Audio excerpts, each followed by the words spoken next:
JJ, we're here with a little egg on our face. Last week, we weren't sure how they do in Atlanta. Yeah, clean it off. Yeah.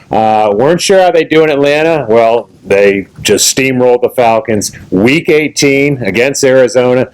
What say you about this matchup? Well, I picked the Falcons only via coin flip. Let's not forget that. Yes. So it wasn't really with my heart. I think this is a great matchup for the Panthers. The Cardinals, they're with their third-string quarterback. Ryan Lindley is going to start. Drew Stanton didn't practice at all this week.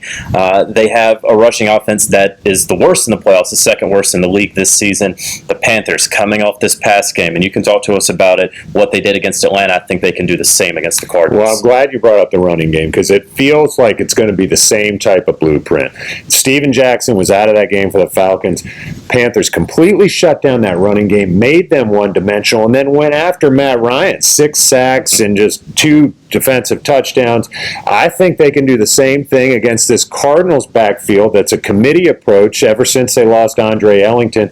And then, as you said, go after Ryan Lindley. And I think that really works to the Panthers' favor. On the other side of the ball, with Cam Newton and that Panthers offense, what do you see as the key matchups on that side? Well, I think it's definitely going to be Patrick Peterson versus Kelvin Benjamin. Kelvin, 6'5", Patrick Peterson, very rangy, has a great length to him. I think that's going to be the matchup to watch. Patrick Peterson, he's a ball hawk. He's a guy, one of the best corners in the league. Kelvin struggling with those drops, those 2 big drops against Atlanta. He has to get better at that. You can't have those kind of drops this late in the season. I don't care if you're a rookie. You're not a rookie anymore. That's going to be the matchup to watch on that side of the ball. I understand, too, about that Cardinals secondary. They're very opportunistic. I mean, they're among the league leaders in interceptions, among the league leaders in turnover margin, but they also get it and go. I mean, we saw what those defensive scores can do to momentum last week against Atlanta.